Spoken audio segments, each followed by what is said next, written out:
Everybody, Dauntless here, and welcome to another episode of Space Quest: The Lost Chapter. Now, I've been away for a little bit. I apologize for that. I'm going to put up at least one video now, and I am trying to get up basically one video at a time as often as I can do it. And I have a few minutes, so I figured I'd go ahead and do that.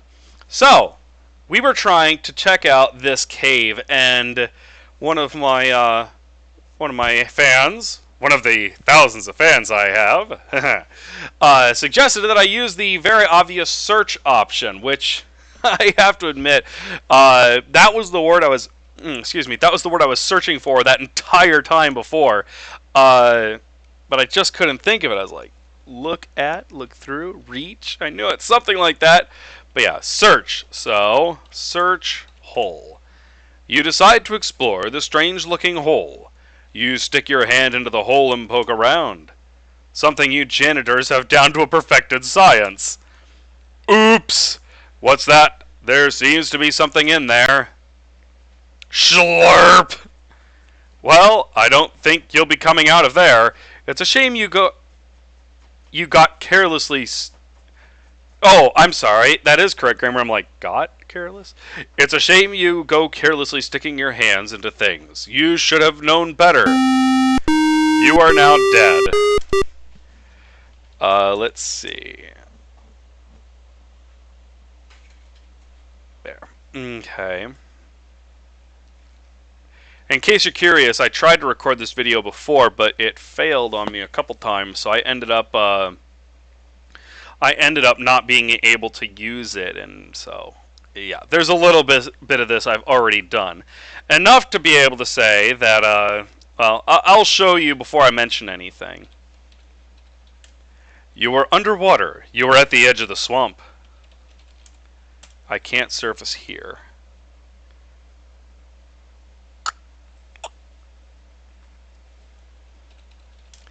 You are underwater. You are at the edge of the swamp. I'm going to stop reading that one. It repeats it no matter what. There's a large, funny-looking creature here. Whoop.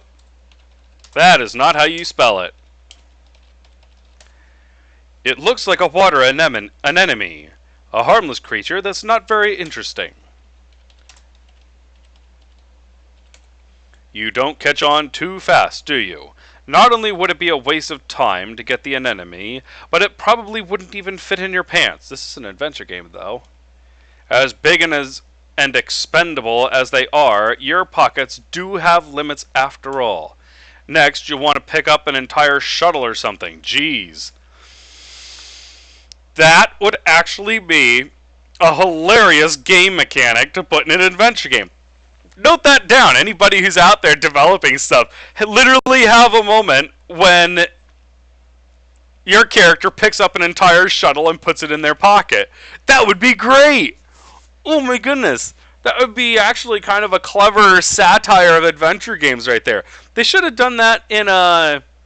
Well, I guess I was going to say Decisions of the Elders because it seemed like a little more of a satire of adventure games than anything else. But it was trying to stick to basically mechanical textbook type puzzles. But yeah, basically kind of have this play on the puzzles, where as you go through the game, you know, not every single thing you pick up, but as you go through, you keep picking up progressively bigger items until finally you use the hand icon on, like, an entire small ship, and you put the entire thing in your pocket. That'd be kind of funny. I would crack up at that. And if you do the right timing and stuff, yeah, I'd love it. Ooh. You are underwater. All you can see is the underside of the crashed ship. Move closer to the surface. Okay. Here at the edge of the swamp, there is another large tree, assorted unfamiliar vegetation, and what appears to be the rear end of a ship. You can't tell much from here. All you can see is the rear end. Perhaps you can get a better look from somewhere else. Is that something there near the tree? It's a big tree. Whoopee. There does appear to be something near the roots of the tree, though. Rots. Well, well, looks like there's a nail just lying around under the tree. Okay. Alright.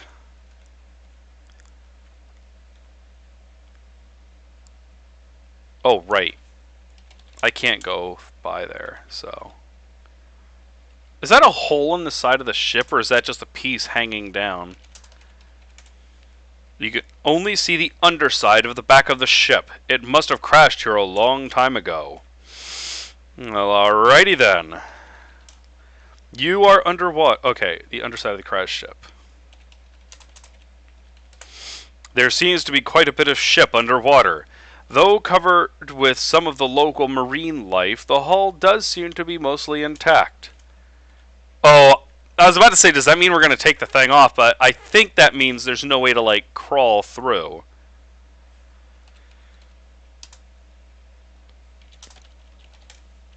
It's just some bubbles. You are underwater, after all. Oh, fine. Bubbles, bubbles! I love bubbles! Okay. Yeah, that's a spiffy-looking ship. The ship looks like it crashed many years ago, but seems to have some hull integrity. It doesn't appear to have been in very good shape to begin with. You can't identify any of the few visible markings on the outside of the ship. Not that you paid attention in Ship Class 101 or Ship Origin 202. Meaning, even if you could read the markings properly, you wouldn't know Uras from Uralbao.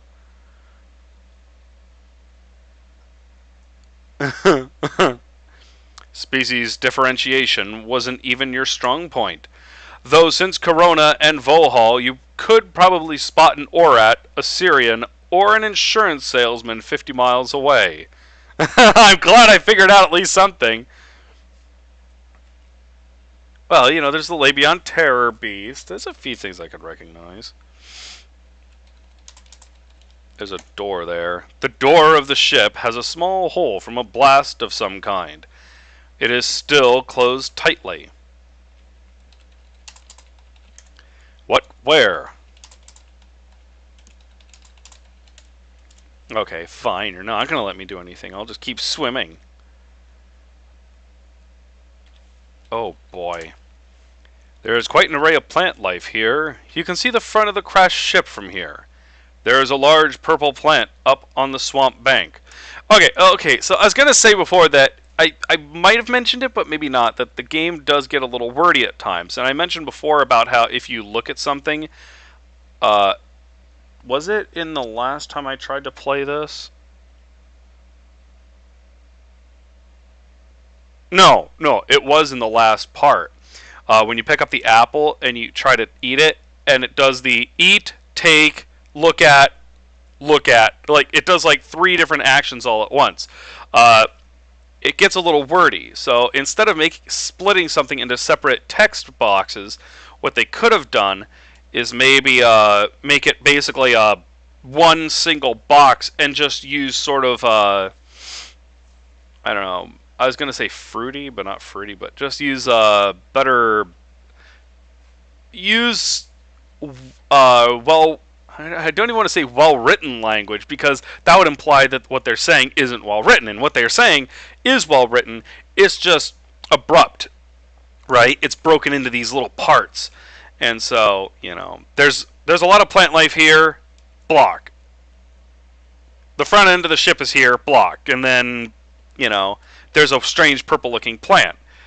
What you could do is combine that and have it say something like, let's see, how would I do this? I'd say something like,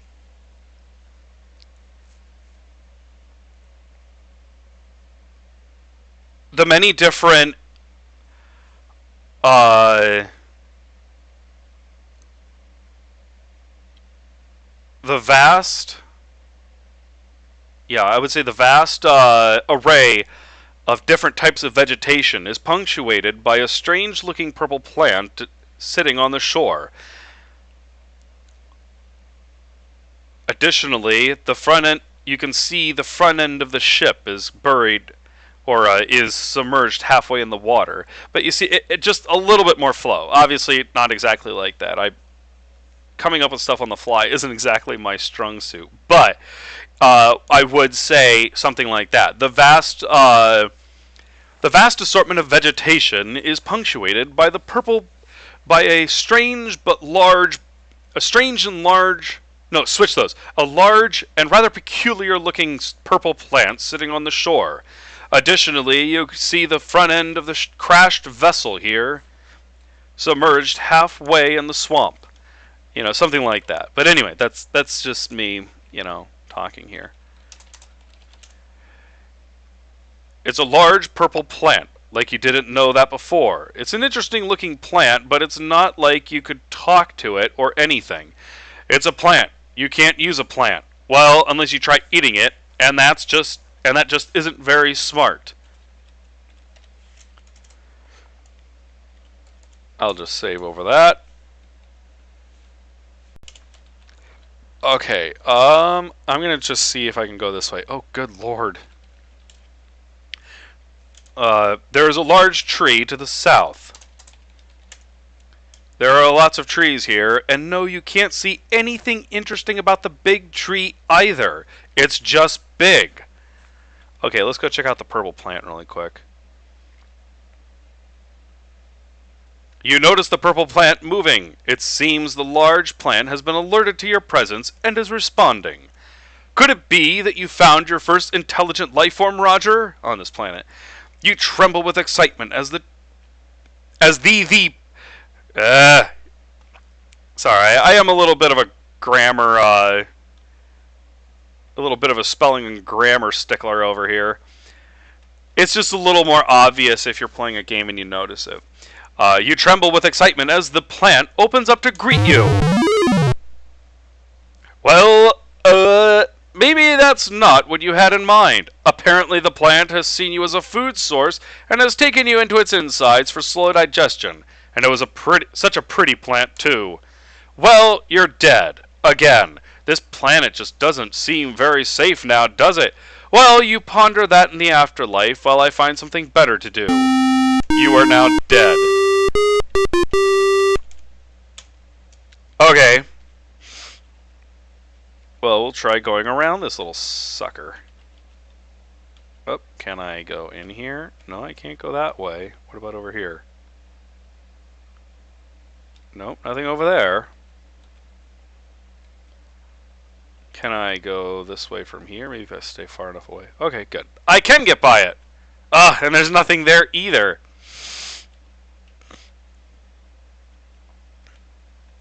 Okay.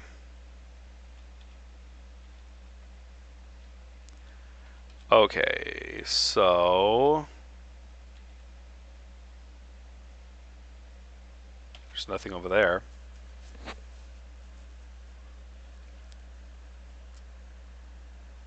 Oh! Okay, this little piece right here is actually from Space Quest 1 EGA. That is the rock face you go up that takes you around and you find your way to the elevator that takes you down to where you eventually come across the pool of acid, the steam lock, and after a while you get to the Coronian's little underground dwelling. It's been actually very well recolored because normally this is all brown and I think this was tan and it didn't have any vines on it, so that's actually pretty good. I was going to say for the record that a lot of the graphics they had to do with this game because this game was created using the original engine used to create the original Space Quest games to make the background images and stuff. You could use, I think you can use bit paint and stuff like that, but I believe one of the best ways of doing it, one of the primary ways, I don't know, can you use bit paint? From what I gathered, you had to use specialized programs for it. One of which is literally a DOS-based picture creator. Now, if you think that sounds fun, you should try it out. If you look it up, I think it's the AGI engine? It's not AGS, I think it's AGI. But anyway, look it up on their main site. Look at what it takes to create a picture. You're going to have to use DOSBox to use the program, but it is just crazy trying to create a picture in this thing. So that actually gives me a whole lot more respect for, like, excuse me, for this image right here. Just what work went into taking this, this piece right here. Now, obviously, he could have used a different program. He could have used a different program to go and do that, right? But either way, being able to recolor this and make it usable in that original program to create old adventure games and stuff like that, yeah, that's pretty impressive. I'm actually very impressed with the amount of work that went into changing this over. And it actually helps make Space Quest Zero even more impressive, because in Space Quest Zero they did the same thing. And all that, you couldn't tell, was actually created from scratch. Maybe a few things taken over, but it was still very impressive, even though it did use a lot of the much older style graphics, and like with the character being basically all sticks. I'm actually not going to go up here just yet. I am going to look around. I should do that. You can see a rock formation here. It seems to form a rock pathway. The path rises up from the ground and seems to lead to the northwest. Again, 3-4 boxes. You can take that and combine it into one if you use, if you can do some nice flowing kind of poetic sounding English. But that's just, I guess it's just a different style. I kind of prefer that, especially if you play like the original Space Quest games. There were sometimes a few things where they'd have like a bunch of text boxes, but most of the time they tried to put it into one, and they just kind of made it flow a little bit. The rock is hard and gray. Besides the gray part, it is reminiscent of your head. Thanks. Alright, let's see if I can go check out anything up here.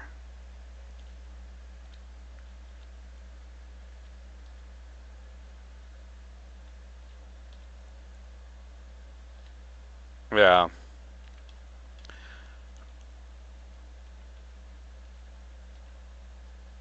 I don't suppose there's a path here.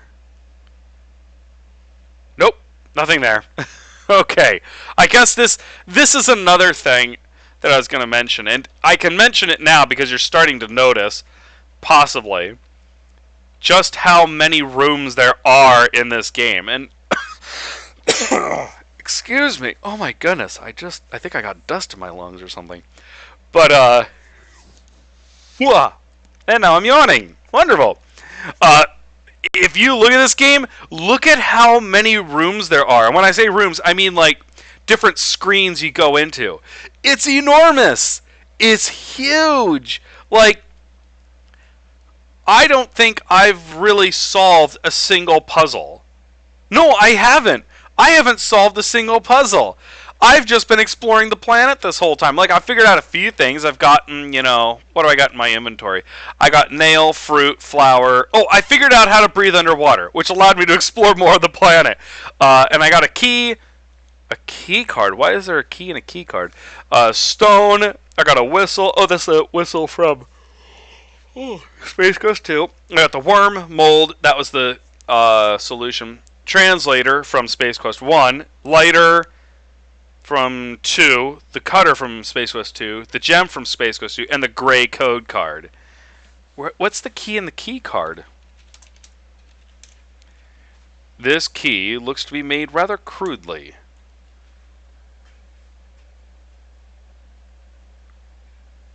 Is that the key to the cage in Space Quest 2, the hunter's cage? Remember the one that was going to roast you over a spit? Maybe.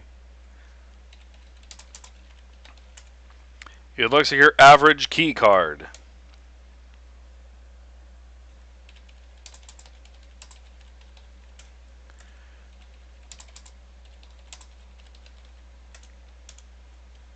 What is it called? Gray code card.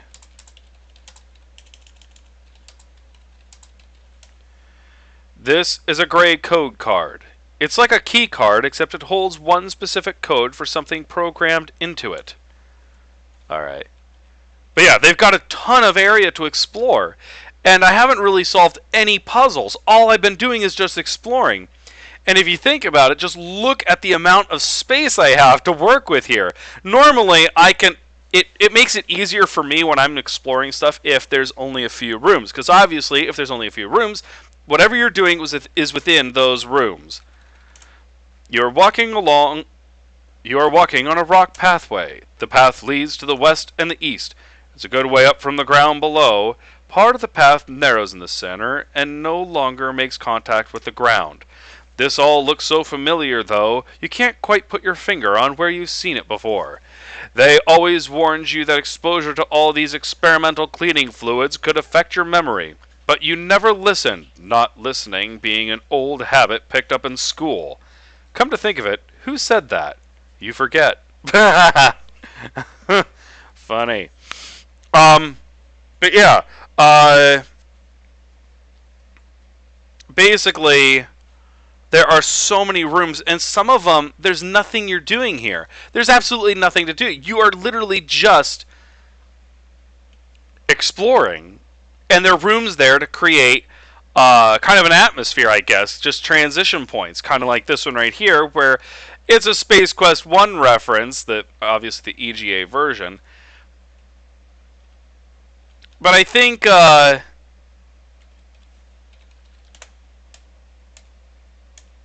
it doesn't really tell you. Oh, ow. There's really nothing here, and again, I could be wrong. This game so far has been actually been very good with telling me where items are.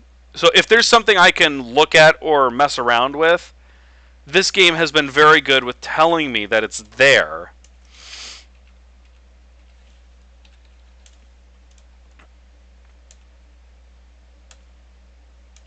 Okay, so basically this is just telling me which way I can go. So basically what I'm saying is there's really nothing so far that frustrates, that there's not a lot of, well, cool stuff. There's not a lot of, like, usable rooms. There's a lot of superfluous extra rooms, which add atmosphere to the planet and adds to the scope of the adventure. It's like in King's Quest. In King's Quest 1, at some point, I might play that. It's not exactly my favorite of any of them. Actually, I kind of disliked it. But the original King's Quest had a huge amount of rooms, and they were all kind of set up in a nice big map.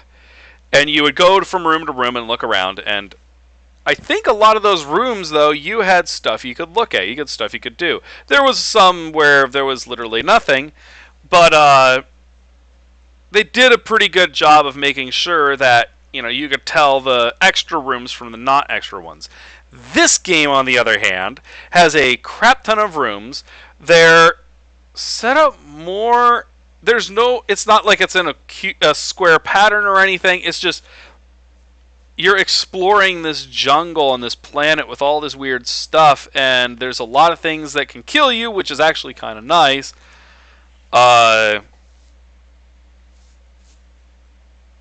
Because that is something I kind of like about the old Sierra games. But my point is, there's a lot of areas that you're going into that are just...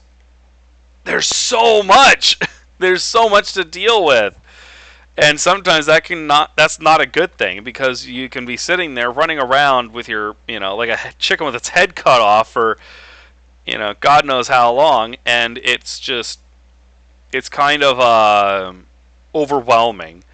So while it's good to have all these rooms and stuff to add scope and stuff like that, at times it can make the game just a little overwhelming to try and figure out any puzzles. Like, for example, I know I figured out the water puzzle. I think the next puzzle I'm trying to figure out is how to open the door. You have reached the end of the rock path. A mountain rises up from the north. There is a weird rock spike here. So, again, this game does a very good job of pointing out stuff that is right there. And that is one thing that is beneficial about the way that they're doing the dialogue. And I'm kind of like how I'm sitting here talking like crazy instead of playing the game. But basically, the game has been showing everything that's in a room. So if you enter a room, all you have to do is type in look, and you'll know whether or not there's anything there to really bother with, at least so far. The spike seems out of place on the rock's surface. It's smooth and has no vegetation growing on it. And this is a one I had from my earlier playthrough. There's no cave entrance here.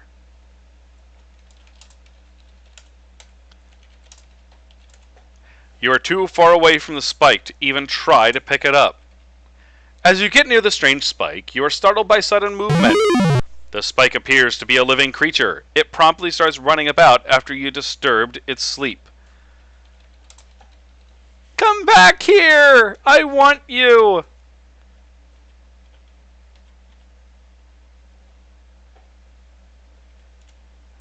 Ah.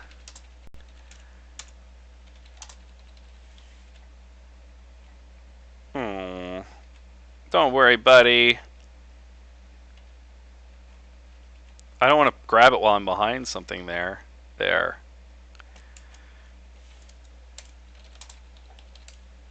You finally get close enough to the walking spike and try to grab him or her you don't know.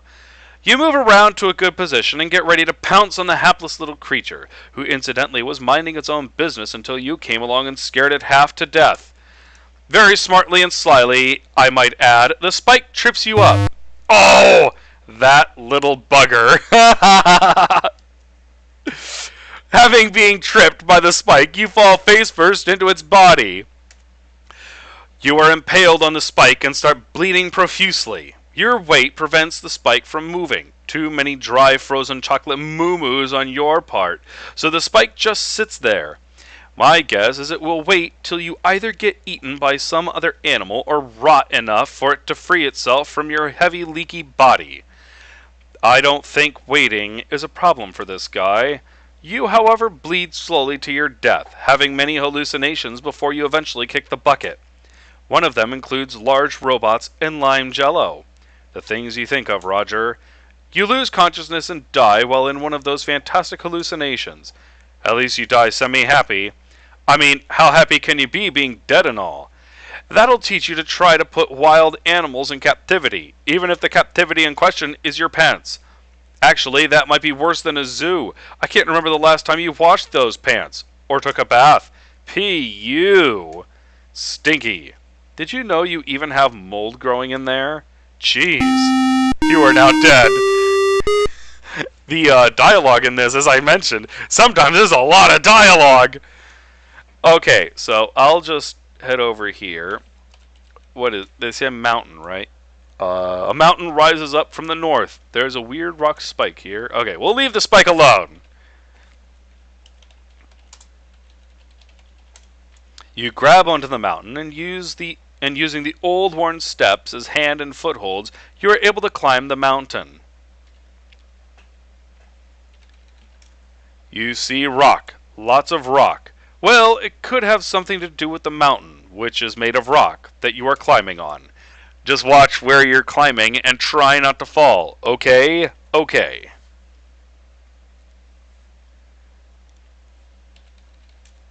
You see a cave opening above you. It seems to be the cave you saw from down below, the one to the right of the waterfall. You did see that, right? Well, either way, it's a cave. Your arms eventually give out and your fingers lose their grip. You can't keep your balance with just your big feet, so you start to fall. You eventually hit the ground, making a large mess when you do. You die instantly, of course. Oops, I did not even know that would happen. I guess I don't remember the waterfall. Okay, let's get through this quick so I can get up to the top. Alright. You climb into the cave opening and try not to look down. You are in a cave high up in a mountain. What? You don't remember straining every last muscle in your body climbing up here? Jeez. Anyway, there's a long drop to the ground behind you and a dark cave in front of you. Such lovely choices. You feel like you're in a game show. Where is Ed McMartian when you need him? You really had your fill of dark caves on Corona. Is that an eye? Huh? What eye? You can't see your own eyes, and that's the only eyes around here right now.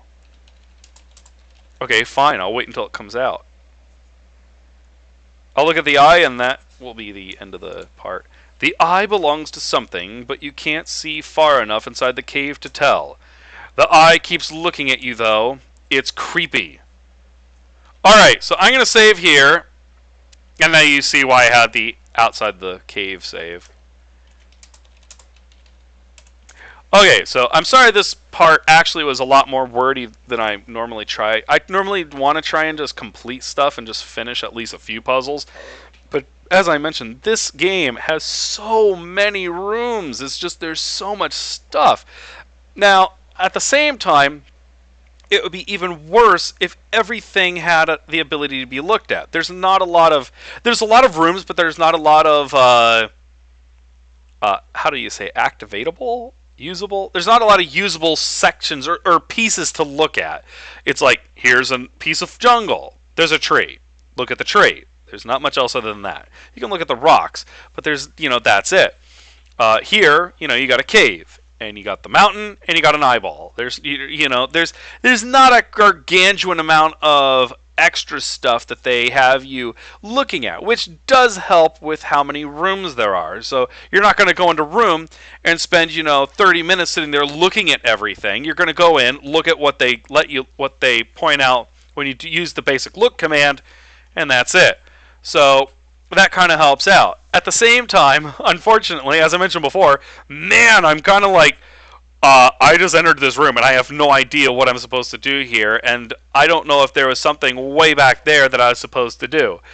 I think that's one of my biggest problems with Space Quest 2, is if you didn't already know, you could get really, really far. Yeah, you had to get the berries to get across the swamp, but if you'd managed to do that, you could miss so much stuff on your way through. And some of the other ones were kind of like that, but I think Space Quest 2 was like the pinnacle of how you could have a gigantic exploration area, and it had really no limits. You could go so far without and forget so much stuff. But anyway, this one so far has one thing to its advantage, like one big thing, and that is, even though I'm over here, I can still get all the way back. And there were parts in Space Quest 2 where you were blocked, and you could not get back unless you restored back. This one is kind of an upgrade, so you can go all the way back, check stuff in the very start, and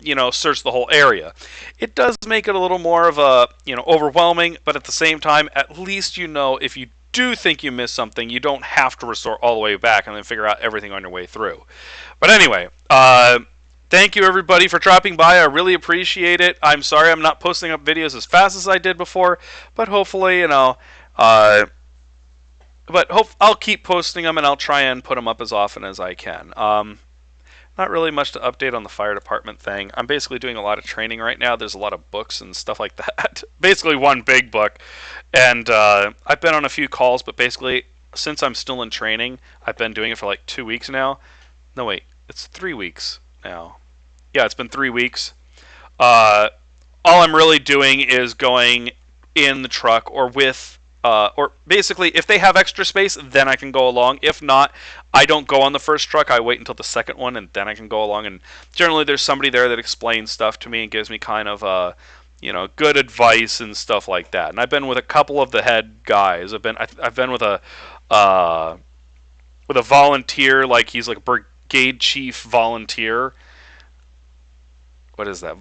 He's a brigade chief for the volunteers. I think that's what it is. I'm still learning a lot of this stuff, like titles and things. But anyway, and I've also been with one of the chiefs, the heads of the entire fire department, and he's and it was great both time because they, the volunteer kind of gave me a little more information on how certain calls are tend to work out, more of an experience thing, especially with the area and how the roads are.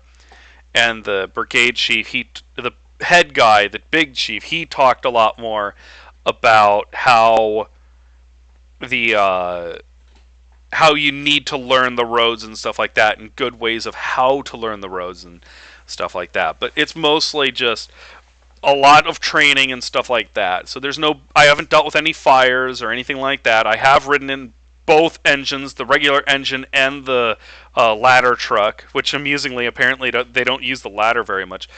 Tomorrow I get to do this thing called, it's a local thing where they have a lot of the emergency services show up at the park, and families and stuff like that show up, and we kind of talk about what we do. I actually volunteered to be part of it, so hopefully I'll be able to see what I'll get told what to do, what I'm supposed to do, and maybe talk to kids and stuff like that. Kind of tell them what I've been up to, and which is pretty uninteresting. But I know at least a little bit about everything. So not everything. I'm sorry. I know a little bit about a little bit, so I can at least talk about some things. And I'll probably pick up a lot from everybody else and try to just repeat what they say as best I can.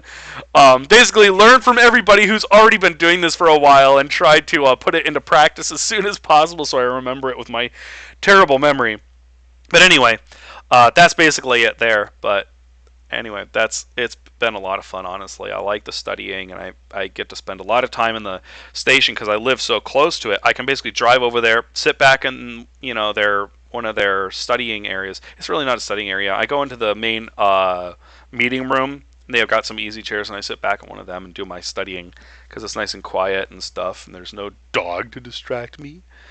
And I don't spend a whole lot of time, maybe a few hours, and see what calls I can pick up. But anyway, that's basically how that's going. So thought, I'd give an update and let you know that I am actually doing that kind of stuff. That's why I'm not posting up videos as often. But thanks again for dropping by. Oh, again, I always appreciate it. If you want, please subscribe so that you can tell when I post up videos. And again, if you don't do the notifications, it doesn't always let you know. So subscribe, hit the notification icon. It's that little bell down there in the lower right side of the video next to the subscribe button. That way, when I do post videos, you'll know it. Please also feel free to comment. I don't get a lot of comments, but I always appreciate it. And the benefit of not having a lot of comments is that I can try and respond to you. I'll be more likely to respond to what you're saying. And I am trying to be as active as I can in responding to comments. So, yeah, just drop me a line and let me know what you think. Any thoughts are welcome. Always appreciate it. But thanks again, and as always, I hope you all have a great rest of your day.